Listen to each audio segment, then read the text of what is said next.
اور نوشکی کے عوام پر یہ اصرار کیا جا رہا ہے کہ جو ہے وہ پاکستانی فورسز نے شہریوں کو تنبیہ کی ہے کہ جب تک وہ ریاست کے حق میں ریلی کا اہتمام نہیں کرتے اور اپنے مکانوں اور دکانوں پر پاکستانی جھنڈے نہیں لگاتے تب تک کرفیو نہیں ہٹایا جائے گا۔ ناظرین، ملٹری اسٹیبلشمنٹ کی یا پھر جو سیکیورٹی فورسز ہیں بلوچستان میں وہ بلوچستان میں حکمرانی ان کی ہے۔ اس وقت یہ ایک فوجی آفیسر کی ویڈیو آپ کے سامنے ہے۔ یہ مقامی عمائدین کو دھمکیاں دے رہے ہیں کہ آپ کے علاقے میں جرائم نہیں ہونے چاہیے۔ اب کیا اس کو کون سا آئین اجازت دیتا ہے کہ وہ اس طرح بیٹھ کر کھلی کچہری کا انعقاد کرے؟ کس آئینی شک کے تحت یہ کون سے اختیارات کو استعمال کرتے ہوئے یہ کر رہا ہے اس وقت؟ جبکہ بتاؤں آپ کو کہ اورناچ میں خزدار کا علاقہ اورناچ ہے، وہاں جو 7 فوجیوں کی گمشدگی ہے اس کے حوالے سے شدید آپریشن جاری ہے۔ نوشکے میں بھی جاری ہے، پسنی اور کلانچ میں بھی جو ہے وہ شدید آپریشن جاری ہے۔ وہاں جیو فینسنگ کی جا چکی ہے اور تمام جدید طریقے استعمال کرنے کے باوجود سیکیورٹی فورسز اپنے 7 اہلکاروں کو تاحال تلاش کرنے میں بری طریقے سے ناکام ہو چکے، اور پھر بلوچستان کے زوب میں بھی مسلح افراد کے ساتھ جھڑپ میں پاک فوج کے لیفٹیننٹ کرنل خالد اور FCC اہلکار شدید زخمی ہوئے ہیں۔ اور پھر ایک اطلاع یہ بھی ہے کہ وہاں پر ان کے لیے جو اشیاء خوردنوش لے جانے والی گاڑیوں کو بھی سرمچاروں نے اپنی تحویل میں لے لیا ہے۔ لیکن جس طرح میں نے ابتدا میں آپ سے بات کی تھی کہ اس وقت چل کیا رہا ہے، اس سے پہلے کہ میں آپ کو BLA اور اس کے حوالے سے بتاؤں، جس طرح میں نے آپ سے بات کی کہ بلوچستان ہائی کورٹ نے ہتھوڑا گردی کا استعمال کرتے ہوئے BYC کی قیادت کو انصاف کے حق سے محروم کر دیا ہے۔ یہ انتہائی ایک تشویشناک صورتحال ہے کہ ایک 17 دسمبر سے محفوظ فیصلہ جو چند لائنوں میں لکھ کر اور پھر انصاف کو قتل کر دیا گیا۔ ہائی کورٹ آف بلوچستان نے عدالتی تاریخ رقم کرتے ہوئے BYC کی قیادت کی ضمانتوں کی درخواستوں پر محفوظ فیصلہ سناتے ہوئے کیس دوبارہ ٹرائل کورٹ کو ریمانڈ بیک کر دیا ہے۔ یہ انتہائی شرمناک عمل ہے۔ مزید کہا گیا ہے، سنہری حروف سے لکھے جانے والے فیصلے میں کہا گیا ہے کہ اس موقع پر ضمانت کی منظوری مقدمے کے منصفانہ انعقاد میں رکاوٹ بن سکتی ہے۔ اس ہائی کورٹ نے غلط کیس قوانین کا حوالہ دے کر ضمانتوں سے متعلق پہلے کے فیصلوں اور سیکشن 196 CRPC کے فیصلے کی نفی کی ہے۔ یہ بھی واضح ہے کہ مقدمہ ابھی ابتدائی مرحلے میں ہے۔ استغاثہ نے ابھی تک اپنے شواہد کو ریکارڈ کرنا ہے۔ اس مرحلے پر انفرادی کرداروں کو گواہوں کی ساکھ یا الزامات کی سچائی کا کوئی بھی تفصیلی جائزہ مقدمے کی خوبیوں کو پہلے سے طے کرنے کے مترادف ہے، جو کہ نہ تو مطلوب ہے اور نہ ہی قابل اجازت ہے۔ یعنی یوں سمجھ لیں کہ ریمانڈ بیک کر دیا ہے۔ یار دفعہ 144 جیسے کیسز میں ضمانت نہ دینا انصاف کا قتل نہیں تو اور کیا ہے؟ جو 1 سال سے جیلوں میں ہیں، نہ تو استغاثہ کے پاس کوئی ثبوت ہے، نہ ہی جو ہے وہ جو کوئی ڈاکیومنٹ پیش کر سکے ہیں، نہ ہی کوئی ایویڈنس پیش کر سکے ہیں، نہ ہی دلائل کے ذریعے ثابت کر سکیں کہ انہوں نے جو BYC کی قیادت پر الزامات عائد کیے ہیں ان میں کوئی سچائی ہے، اور نہ ہی اس حوالے سے کوئی جو قانونی لوازمات ہیں وہ پورے کیے گئے ہیں۔ لیکن اس کے باوجود بلوچستان ہائی کورٹ کا یہ فیصلہ انصاف کے قتل کی ایک بدترین مثال ہے۔ جاتے جاتے میں صرف اتنا ضرور کہوں گا کہ یہ فیصلہ مجھے اس طرح لگتا ہے کہ یا تو لکھوایا گیا ہے واٹس ایپ کے ذریعے، یا پھر فیصلہ لکھ کر اور ججوں کو بھجوایا گیا تھا، کیونکہ یہ 2 رکنی بینچ کا فیصلہ ہے تو ججز نے اس پر آنکھیں بند کر کے دستخط کر دیے ہوں گے۔ اس کے علاوہ برطانوی پارلیمان نے کہا کہ اجلاس ہوا اور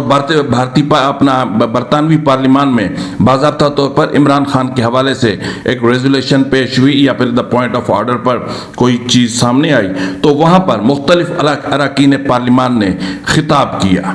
اور اس خطاب میں جو باتیں کی گئیں وہ ہم سب کے لیے لمحہ فکریہ ہیں۔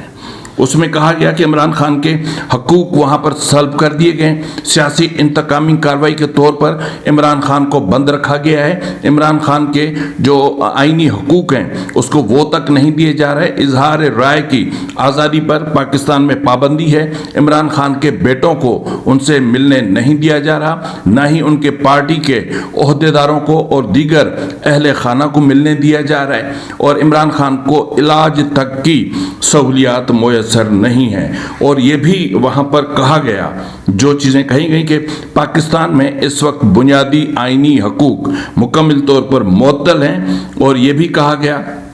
کہ اس وقت پاکستان ملٹری کالونی بنا ہوا ہے جہاں ہیومن رائٹس کا کوئی تصور نہیں ہے۔ اس وقت پاکستان ملٹری انٹرپرائزز بنا ہوا ہے اور پاکستان پر کچھ جرنیلز نے قبضہ کر رکھا ہے۔ انہوں نے کہا کہ اس تمام صورتحال سے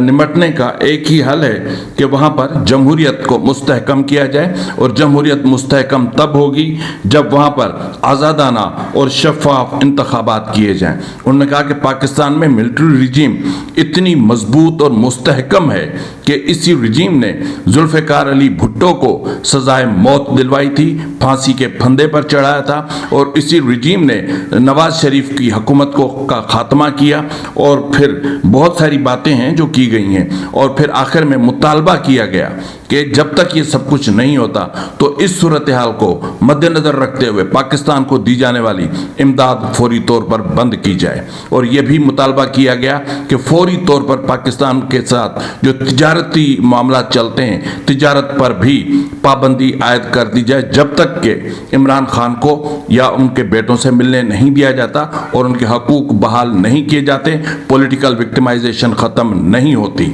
تو یہ جو برطانیہ میں یہ جو پارلیمان میں یہ جو کچھ ہوا ہے اس کو ہلکا نہیں لیا جا سکتا، اور اس وقت جب پاکستان تباہی کے دہانے پر ہے، جس طرح میں نے آپ سے کہا تھا کہ کیا آخر وجوہات کیا ہیں، کیا معاملہ ہے کہ جو ہے وہ فوج بغاوت پر اتر آئی ہے، کیا اس کی وجہ عاصم منیر کی پالیسیاں ہیں، یا مسلمانوں کے قتل سے انکار ہے، یا پھر بغاوت کو کیسے دبایا جا سکتا ہے، اور کون سے اسباب ہیں اس ملک کی تباہی کے؟ اس کے حوالے سے اگر میں کچھ حقائق آپ کے سامنے رکھوں تو آپ خود پریشان ہو جائیں گے۔ سب سے بڑی بات یہ ہے کہ chief of army staff general Syed Asim Munir نے خود کو پروٹیکٹ کیا، خود کو کانسٹیٹیوشنل کور دیا، اور جو آرمی کے جو قواعد و ضوابط ہیں ان میں تبدیلیاں لائیں، اور تبدیلیاں لانے کے بعد اپنے منصب کو طول دی، اور پھر جو ہے وہ اپنا ایک نہیں بلکہ طویل المدتی ایکسٹینشن لیا، اور ایکسٹینشن لینے کے بعد جو کچھ ہوا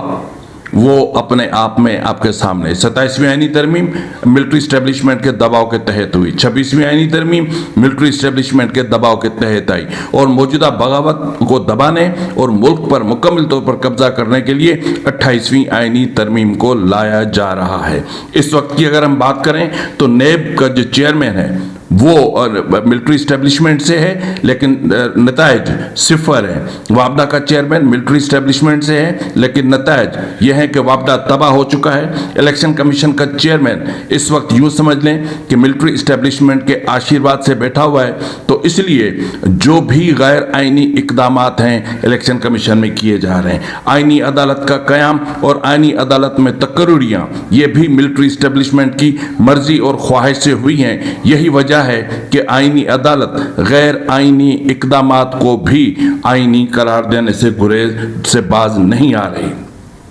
افسوسناک بات یہ ہے کہ وزیر خارجہ ملٹری اسٹیبلشمنٹ کا ہے، لیکن عرب ممالک نے پاکستان کے ورک ویزے بند کر رکھے ہیں۔ وزیر داخلہ ملٹری اسٹیبلشمنٹ سے ہے، لیکن پاکستان میں دہشت گردی اور بدامنی اپنی انتہاؤں کو چھو رہی ہے۔ چیف منسٹر بلوچستان اسٹیبلشمنٹ کا ہے، اور بلوچستان اس وقت بدترین بیڈ گورننس کی زد میں ہے، اور بلوچستان کے ہر گاؤں، ہر گلی، ہر محلے، ہر کوچے میں ماتم برپا ہے۔ پنجاب حکومت ملٹری اسٹیبلشمنٹ کی ہے، اور وہاں آپ نے دیکھا کہ 900 سے زیادہ قتل کر لیے گئے ہیں، اور ابھی آپ نے دیکھا کہ 10 ارب روپے کا ایک جہاز خریدا گیا، اور 114 کروڑ روپے کی حکومتی وزراء کے لیے نئی گاڑیاں منگوائی جا رہی ہیں۔ وزیر خزانہ کا تعلق